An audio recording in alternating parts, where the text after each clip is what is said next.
जय हिंद। इस वीडियो में समझते हैं कि कोरोना वायरस किस तरह से हमारे शरीर में अटैक करता है और उससे हमारी मृत्यु कैसे हो जाती है, और वैक्सीन किस तरह से उस कोरोना वायरस को हरा देता है, या कोई व्यक्ति स्वतः कैसे ठीक हो जाता है वैक्सीन से, और वैक्सीन कौन सी सबसे ज़्यादा कारगर होगी, हमें कौन सी वैक्सीन को लगाना चाहिए, इस सब के बारे में हम समझा देते हैं। जैसा आप सब जानते हैं कि कोरोना जो है कहीं ना कहीं संपर्क में आने से ही फैलता है किसी इन्फेक्टेड व्यक्ति से, जिसमें सबसे ज़्यादा महत्वपूर्ण होता है ये इसका जो ड्रॉपलेट्स होता है। ये सब आपको पता है, इसीलिए थोड़ा सा 1 मीटर दूरी जो कहा जाता है कि कम से कम गैप बना के रखना चाहिए। देखिए, कोरोना जो वायरस है ना, इसके बाहर 2 हिस्से होते हैं। एक इसका जो बाहर इस तरह से निकला हुआ है नोकीला भाग, इसे कहते हैं स्पाइक प्रोटीन। यही सबसे घातक है, स्पाइक प्रोटीन। अगर इसका जो स्पाइक प्रोटीन है, ये बाहर वाला, अगर इसको तोड़ दिया जाए, इसको टकला कर दिया जाए, तो किसी काम का नहीं, फिर कोरोना से कोई नहीं डरेगा, यही भाग जाएगा। और इसके अंदर एक होता है गुच्छा जैसा, ये इसे कहते हैं जेनेटिक मटेरियल। ये करता है, ये हमारी बॉडी में घुसने में मदद कर देता है, और ये जेनेटिक मटेरियल जो है ना, अपने जैसे नए संतान को उत्पन्न कर देता है। इसलिए अगर एक भी कोरोना वायरस आया तो इसके अंदर का ये जो जेनेटिक मटेरियल है, ये उसको 1 से कब 1 लाख बना देगा, कब 1 करोड़ बना देगा, कुछ नहीं पता। तो ये जनरेशन बढ़ाने के लिए होता है, ये स्पाइक प्रोटीन शरीर में एंट्री करने के लिए होता है। ये कोरोना वायरस जो होता है, इसका ये स्पाइक प्रोटीन जो होता है, ये केवल फेफड़े में ही टच कर सकता है, बाकी शरीर में कहीं से भी ये एंट्री शरीर के अंदर सेल में नहीं कर सकता है। फेफड़े के जो सेल होते हैं काफ़ी सेंसिटिव होते हैं, और सेल में भी जो सेल मेम्ब्रेन होता है, वहाँ से ये एंट्री नहीं कर सकता है। सेल मेम्ब्रेन कुछ खास चीज़ को ही अपने अंदर जाने देते हैं, जैसे प्रोटीन, विटामिन, इन सब को जाने देते हैं। बाकी जो नया कुछ चीज़ आएगा ना, जो बॉडी में बाहर से लिया जाता है, तो उसको जाने के लिए ये रिसेप्टर लगे होते हैं। कोरोना वायरस का ये स्पाइक प्रोटीन इसी रिसेप्टर पर चिपक जाता है, और इसी के माध्यम से अंदर चला जाता है, और अंदर जाके अपना जेनेटिक इन्फॉर्मेशन दे देता है। और ये फेफड़े में ही जाता है, क्योंकि फेफड़े के जो लंग्स के जो टिश्यूज होते हैं, जो उसके सेल होते हैं, वो काफ़ी सेंसिटिव होते हैं। अब देखिए, ये जो कोरोना वायरस है, ये फेफड़ा है, फेफड़ा का ये रिसेप्टर है, इस ससुरा पकड़ लेता है कोरोना को, और कोरोना जाके इसी में चिपक जाता है, और यही इसको खींच के अंदर लेके चला जाता है। यही सबसे घातक हो जाता है। जैसे ये रिसेप्टर में चिपकता है, रिसेप्टर इसको खींच के अंदर ले जाता है, ये यहाँ से चिपका के अंदर लेके चला जाएगा। अंदर जाने के बाद इसका जेनेटिक मटेरियल जो है, आरएनए जो है, ये हमारे शरीर के अंदर जाके डीएनए से मैच करने लगता है, हम लोग के फेफड़ा के अंदर चला जाता है। और फेफड़ा के अंदर जाने के बाद, जैसे ये इसके रिसेप्टर पे टच हुआ इसका स्पाइक प्रोटीन, और ये इसको लेके अंदर गया, और अंदर जाने के बाद ये क्या करता है, हमारा न्यूक्लियस जो है, हमारे शरीर का जो न्यूक्लियस है, ये बहुत सीधा साधा है। इसको पता है कि स्पाइक प्रोटीन से जो भी ये रिसेप्टर से अंदर आ रहा है, वो ठीक ठाक आदमी है। तो इस ससुरा जो कोरोना है, इस सीधे जाके पूछता है न्यूक्लियस से कि फोटोकॉपी मशीन कहाँ है, कहाँ है वो फोटोकॉपी मशीन जिससे नए नए चीज़ों के बनते हैं। तो हमारे शरीर में फोटोकॉपी मशीन का काम करता है राइबोसोम। ये राइबोसोम धड़ाधड़ फोटोकॉपी करता है, किस चीज़ का, तो प्रोटीन का। तो हमारे शरीर में धड़ाधड़ प्रोटीन निर्माण करने का काम करता है यही राइबोसोम। अब देखिए, फोटोकॉपी मशीन की एक खराबी है, इस पर कौन सा पेपर रखे हैं, ये उसी का कॉपी करेगा, इसको नहीं पता कि कॉपी क्या हो रहा है। अब ये जो कोरोना वायरस है, इस रिसेप्टर के माध्यम से न्यूक्लियस में आ गया है, न्यूक्लियस इसको बता दिया कि राइबोसोम के पास चले जाओ, वही फोटोकॉपी करता है। अब ये छोटा जो कोरोना वायरस है, ये क्या करेगा, इस फोटोकॉपी के पास जाएगा, और यहाँ जो प्रोटीन वाला पेपर रखा है उसको हटा के अपना जेनेटिक मटेरियल रख देगा जो इसके अंदर है, मतलब अपने खानदान का फोटोकॉपी कराने लगेगा।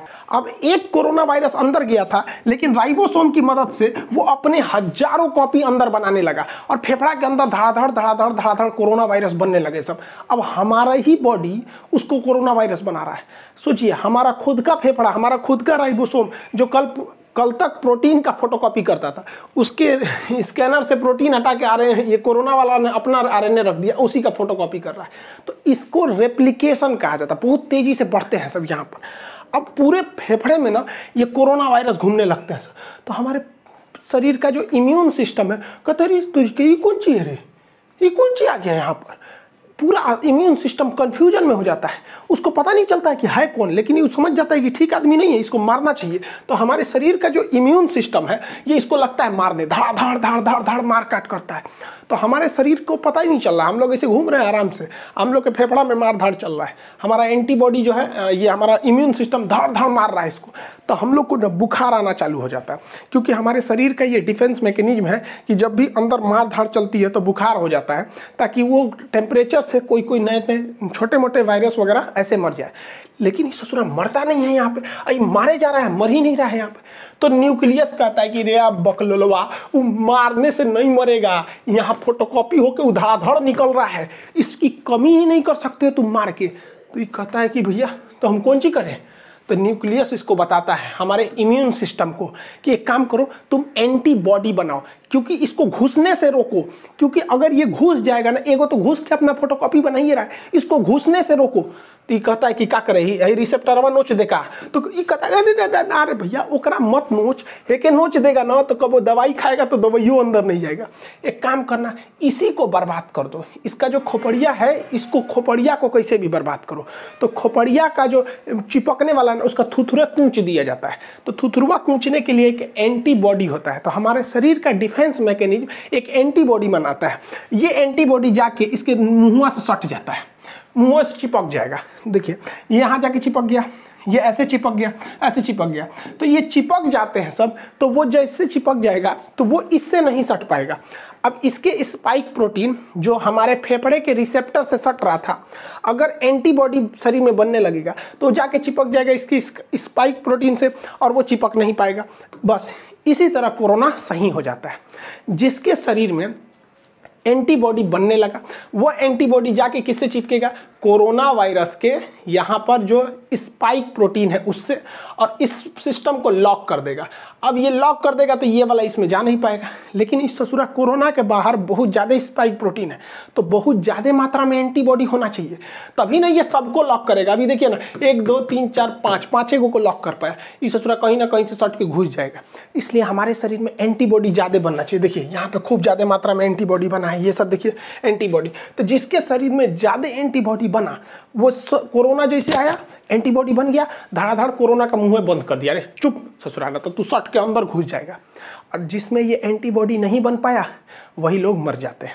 तो कहा जाता है जिसका इम्यून अच्छा होगा, अच्छा होने का मतलब वो एंटीबॉडी ज़्यादा बना देगा, कोरोना का मुंह चिपका देगा, थाप दिया, चल चुपचाप रहो यहाँ पे, अब वो बच जाएगा यहाँ पे। अब आपको एक बात समझ में आ रही होगी हल्का हल्का कि वैक्सीन क्या करेगा। वैक्सीन कुछ नहीं करेगा, बल्कि वैक्सीन इसी एंटीबॉडी को बनाएगा ताकि यह एंटीबॉडी कोरोना के स्पाइक प्रोटीन पर जाके सट जाए और उसका मुंह बंद कर दे। अगर मुंह बंद हो गया तो कोरोना हमारे शरीर के रिसेप्टर से टच होकर अंदर नहीं जा पाएगा, वो ऐसे ही ऊपर घूमते घूमते अपने से मर जाएगा। तो वैक्सीन का यही मेन काम हो गया कि वैक्सीन जैसे हमारे शरीर में लग जाता है तो इतना ज़्यादा हमारे शरीर में एंटीबॉडी बन जाता है कि ये एंटीबॉडी कोरोना को चारों ओर से घेर लेता है। कहता है कि आओ आओ सट जाओ हमारे में, तो चारों ओर से ये एंटीबॉडी सट जाता है। जब एंटीबॉडी सट जाएगा तो कोरोना के जितने स्पाइक प्रोटीन है उसका मुंह बंद हो जाएगा, हमारे शरीर में एंट्री नहीं मार पाएगा, दूसरा कोई काम नहीं है। जैसे देखिए ये एक ह्यूमन सेल है, अब इसमें क्या है, कोरोना वायरस का स्पाइक प्रोटीन फंस गया है, लेकिन जब उसमें न्यूट्रलाइज किया गया एंटीबॉडी देकर तो ये एंटीबॉडी जाके इससे सट गया है, ये एंटीबॉडी सट गया। अब ये इससे डायरेक्ट टच में नहीं आ सकता है, तो हमें कोरोना नहीं होगा। यही काम होता है हमारे वैक्सीन का। अब इसमें इतना टाइम क्यों लग गया, तो देखिए वैक्सीन बनाने में सबसे बड़ा था कि इसके अंदर का जेनेटिक मटेरियल जो फोटोकॉपी कर रहा था वो क्या है पता करने के लिए। तो बाद में पता चला कि वो आरएनए है। देखिए हमारे शरीर में डीएनए होता है, डाईऑक्सीराइबोज न्यूक्लिक। डीएनए जो होता है वो 2 धागा का बना होता है यहाँ पर देखिए, और आरएनए जो होता है वो केवल सिंगल हेलिक्स होता है, सिंगल धागा का बना होता है आरएनए। तो जितने वायरस होते हैं वो आरएनए होते हैं, ज्यादातर वायरस आरएनए। अब आरएनए को बनने में ज्यादा टाइम नहीं लगता है, खटाखट आरएनए बनता है, जबकि डीएनए बनने में टाइम लगता है। तो वायरस जो है बड़ा जल्दी जल्दी बनने लगते हैं सब यहाँ पे। तो वैज्ञानिकों ने इसी आरएनए को पकड़ के निकाला, इसलिए जितना वैक्सीन है सब वैक्सीन को आरएनए वैक्सीन, एमआरएनए वैक्सीन कहा जाता है। तो इस कोरोना का जो आरएनए है उसे वैज्ञानिकों ने निकाल लिया। अब देखिए हम लोग में तो डीएनए पाया जाता है, तो डीएनए नहीं है, देखिए डीएनए आरएनए में अंतर नहीं, एक उखाड़ दीजिए इसका तो क्या बन जाता है, आरएनए बन जाता है। तो डीएनए से आरएनए बनाया जा सकता है, उखाड़ के नोच लीजिए बस क्या बन जाएगा, आरएनए बन जाएगा। तो वैज्ञानिकों को कोरोना वायरस का आरएनए मिल गया। तो कोरोना कैसा वायरस है, एक आरएनए वायरस है, बस हमको ये मिल गया। अब वैज्ञानिकों ने क्या किया, इस आरएनए वायरस को केमिकल से कमजोर करके इसका नकल कर लिया, और इसे नकल करके जैसा इसके अंदर आरएनए था वैसे ही आरएनए को इंजेक्शन से हमारे बॉडी के अंदर भर दिया। और जैसे बॉडी के अंदर भरा तो बॉडी के अंदर क्या पहुंच गए सब, ये कोरोना वायरस। बट ये ओरिजिनल तो है नहीं, ये तो लैब में इन्होंने आरएनए से बनाया है, ओरिजिनल नहीं है। अब बताइए, ये ओरिजिनल नहीं है लेकिन दिखने में तो उसी के जैसा है, और जब दिखने में वैसे ही है तो शरीर के अंदर जाएगा तो शरीर के अंदर से एंटीबॉडी बनने लगेंगी ज़्यादा ज़्यादा, और इन दवाओं में एंटीबॉडी को बढ़ाने के लिए केमिकल मिला दिया जाता है, तो ज़्यादा से ज़्यादा एंटीबॉडी बनने लगेगी। तो जब कभी हमें वैक्सीन लगा दिया जाता है तो यह वैक्सीन एंटीबॉडी का निर्माण बहुत जोर से करने लगती है और हमारे शरीर में खूब ज़्यादा एंटीबॉडी हो जाता है, जो कि नकली कोरोना वायरस को देखकर बना होता है। और इसी बीच में ना पूरे उस कोरोना वायरस को घेर लेते हैं, हमारे शरीर में पूरा का पूरा एंटीबॉडी हो गया। और जब कभी भी ओरिजिनल कोरोना आता है तो हमारे एंटीबॉडी घेर लेते हैं कोरोना का, चाचा आ गए, चाचा आ गए, चाचा को घेर लो, चाचा को घेर लो, पूरा घेर लेते हैं चाचा को, और चाचा का थूथूर चिपका देता है, लो चुपचाप सट गया यहाँ पे, तो सटा लेते हैं सब। अब कोरोना तो कुछ कर नहीं पाएगा क्योंकि वो डायरेक्ट सेल मेम्ब्रेन में नहीं घुस सकता है, क्योंकि सेल मेम्ब्रेन सेमी परमेबल होता है। बायोलॉजी के बैच में पढ़ा दिए थे, सेमी परमेबल का मतलब होता है अर्धपारगम, मतलब किसी खास चीज़ को जाने देगा और कुछ खास चीज़ को ही आने देगा, उस खास चीज़ में कोरोना शामिल नहीं है। इसलिए कोरोना जब भी जाएगा तो रिसेप्टर से जाएगा, और ये एंटीबॉडी जाके कोरोना के स्पाइक प्रोटीन का मुंह चिपका दिया, रिसेप्टर से सटेगा नहीं। यही एक सिंपल फंडा होता है वैक्सीन का, ये वैक्सीन यही काम करते हैं सब। अब दुनिया के कई तरह के वैक्सीन है, जिसमें फाइजर जो है वैक्सीन, इस ससुरा अमेरिका का है, इसको -70 डिग्री पे रखना है, ये भारत में पॉसिबल ही नहीं है। हालांकि इसके साइड इफेक्ट ज़्यादा देखे गए। रूस का स्पुतनिक वैक्सीन है, और यूएनओ ने बनाया है गरीब देशों के लिए, अफ्रीका के लिए, जिसमें भारत की भी योगदान है, नोवावैक्स ये वैक्सीन है। ऑक्सफोर्ड यूनिवर्सिटी और एस्ट्राजेनिका ने मिलकर जो वैक्सीन बनाया है उसे भारत में नाम दिया गया कोविशील्ड। ये वैक्सीन भारत में बनी नहीं है, इसका प्रोडक्शन होगा serum institute of India Pune में, जिसके सीईओ हैं आदार पूनावाला। तो ये वैक्सीन है, जितनी वैक्सीन है ये सारी की सारी वैक्सीनें mRNA पर डिपेंड है, यानी आरएनए वैक्सीन है। मतलब कोरोना का कॉपी करे हमारे बॉडी में घुसा दो, उसको देखा देखी जब वो बनने लगेंगे एंटीबॉडी, तो उस एंटीबॉडी की मात्रा बढ़ा दो, और जब ओरिजिनल कोरोना आएगा तो उसका थुथुर चाप देंगे सभी, सब इसी पर काम करता है। लेकिन भारत का वैक्सीन इस पर काम नहीं करता है। भारत का वैक्सीन जो है भारत बायोटेक ने बनाए से, भारत बायोटेक ने, इसका नाम है कोवैक्सीन। ये अलग ही कंसेप्ट है। कोवैक्सीन में क्या किया गया है कि कोरोना वायरस को ही कमजोर करके उसको थूर कूच के हमारे शरीर में भर दिया गया है। अब बताओ, उसे थोड़ा थुरा कूचा गया है, इसका जेनेटिक मटेरियल को खूब अच्छा से कूच काच दीजिए और कूच काच के हमारे शरीर में भर दीजिए, और शरीर में जैसे भरेंगे तो जाएगा अंदर, न्यूक्लियस से कहेगा हमारा फोटोकॉपी बनाओ, ये बेचारा अपने कूचा गया है, एक फोटोकॉपियो निकलेगा तो ऊंचाई निकलेगा, तो हमारे शरीर के एंटीबॉडी आके छाप लेगा सब, इसको कहेगा मारो मारो मारो मारो मारो। अब भाई हमारे एंटीबॉडी इस कमजोर कोरोना को खूब अच्छा से मार देगा।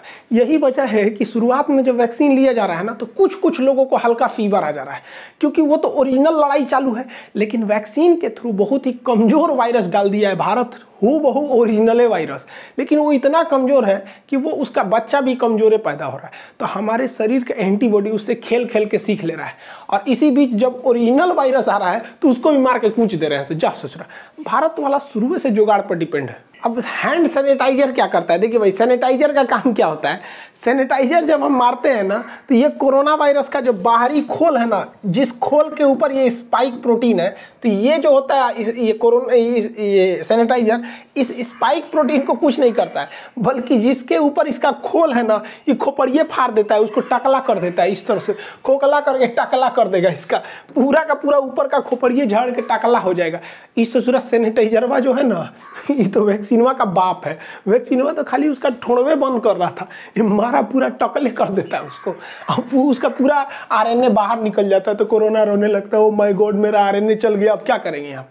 तो आप कहेंगे कि सैनिटाइजर वे काहे नहीं पी लेते हैं लोग, सोचा सैनिटाइजरवा ज़्यादा पी लेंगे लोग ना तो फेफड़वा में, तो हम लोग के सोचा रिसेप्टरवा जो है ना फेफड़ा का, एकरो नोच देगा, बस दिक्कत हो जाएगा, हम लोग भी मर जाएंगे लोग यहाँ पे। इसलिए सैनिटाइजर जो है वो केवल बाहर के काम में आता है, वो कोरोना वायरस के बाहरी लेयर को फाड़ देता है। दुनिया में बहुत सारे वैक्सीन है, जिसमें एक ये जितने वैक्सीन है ये आरएनए वैक्सीन है सब, जबकि भारत का जो वैक्सीन है भारत बायोटेक द्वारा, ये तो ओरिजिनल वायरस का ही वैक्सीन है। अब इसमें से सबसे अच्छा कौन है, तो देखिए सारे वैक्सीन अच्छे हैं, डिपेंड करता है किसको कहाँ के ट्रायल पर किया गया है, किसी को अमेरिका में, किसी को इंडिया में। सारे के सारे वैक्सीन एक जैसे हैं, कोई खराब नहीं है। जैसे हम आपसे कहते हैं कि कौन सा साबुन नहाने के लिए अच्छा है, तो भैया आप लाइफ बॉय से नहाओ, चाहे डिटॉल से नहाओ, चाहे पियर से नहाओ, कोई फर्क नहीं पड़ता है, नहा के आप वैसे ही निकलेंगे। जैसे हमारे जैसे आप घड़ी साबुन से नहा लीजिए, कोई फर्क नहीं पड़ता। अब जैसे हम लोग हैं, भैंस जैसे हम लोग का चमड़ा है, तो उस पर लक्स वगैरह सुनता ही नहीं है, तो घड़ी साबुन ये सब से नहा लीजिए, कोई फर्क नहीं पड़ता, सब एक जैसा है,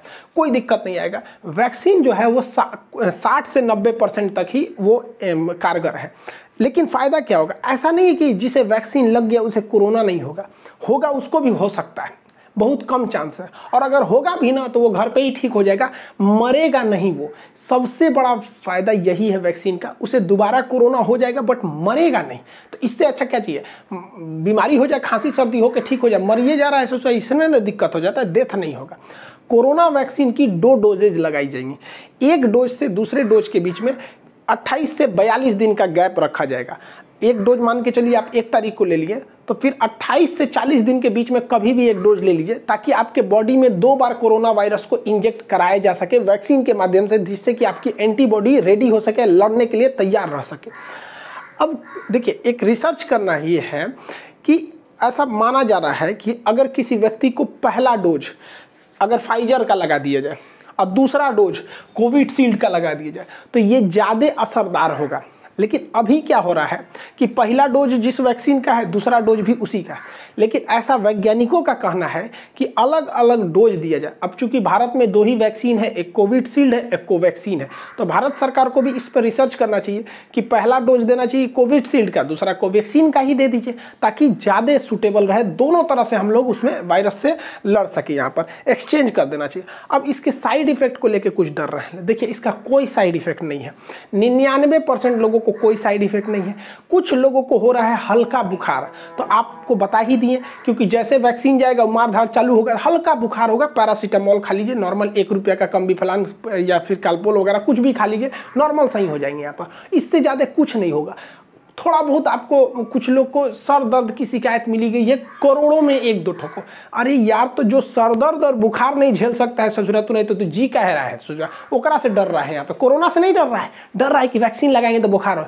अब कुछ लोग का इसी में अफवाह उड़ा दिया कि वैक्सीन लगाने से मर जाएगा। भाई देखो, किसी को कोरोना वायरस हो गया है, अब वो आज ही इन्फेक्टेड हुआ है, तो उसको लक्षण तो आज नहीं दिखेगा, और आज ही अगर जाके वो वैक्सीन लगा ले और 1 हफ्ता बाद, वैक्सीन तुरंत तो काम नहीं करेगा 1 ही डोज पे, और 1 हफ्ता बाद वो कोरोना से मर जाएगा, तो लोग उसे ये नहीं कहेंगे कि कोरोना से मरा है, लोग अफवाह उड़ा देंगे, सोच रहा है कि वो वैक्सीने से मरा है। ऐसा कोई नहीं है।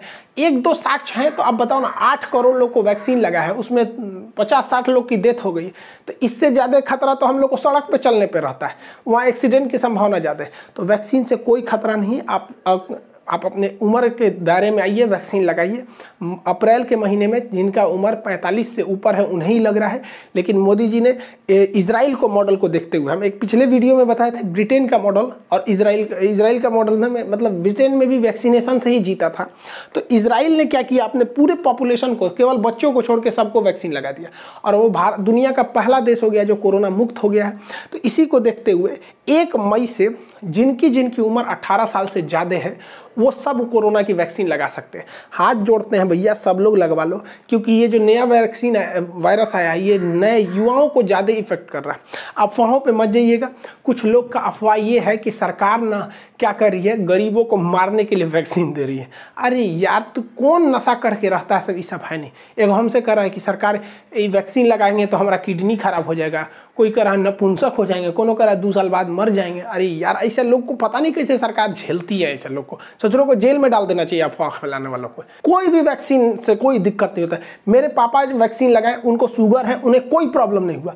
मम्मी को इतना लोगों ने डरा दिया था, उनके रिलेटिव लोग इतना डरा दिए थे कि मम्मी कांप रही थी, ना बाबू हम वैक्सीन नहीं लगवाएंगे। हम कहे चलिए चुपचाप वैक्सीन लगाई। मम्मी को वैक्सीन लगे हुए आज 10-12 दिन हो गए, कोई दिक्कत नहीं है। अब वो सबको समझाती है, नहीं लगा लो लगा लो। और जो लोग मेरी मम्मी को डराते थे ना, अब मेरी मम्मी को देख के बाकी सब लोग लगा लिए यहाँ पे। तो आप लोग भी जागरूक होइए। ऐसे लोग जो हैं, जो जिंदगी में कुछ नहीं कर सके, वैक्सीन कहते हैं वैक्सीन मत लो। अजीब हाल है ससुरा सब यहाँ पे। एक मौलाना साहब हमसे आके कह रहे थे कि वैक्सीन सब गलत है यहाँ पे। हम कहा हाँ, आप वैक्सीन मत लीजिए, आप सिला जीत लीजिए, आपके लायक यही है। आई होप आप वैक्सीनेशन और इसके कैसे काम करता है इसको समझे होंगे। नेक्स्ट वीडियो में हम आपको CT वैल्यू समझा देंगे और पल्स ऑक्सीमीटर वगैरह ये सारी चीज़ों को RT-PCR चेक कैसे होता है इसके बारे में बता देंगे। मिलेंगे नेक्स्ट क्लास में। जय हिंद।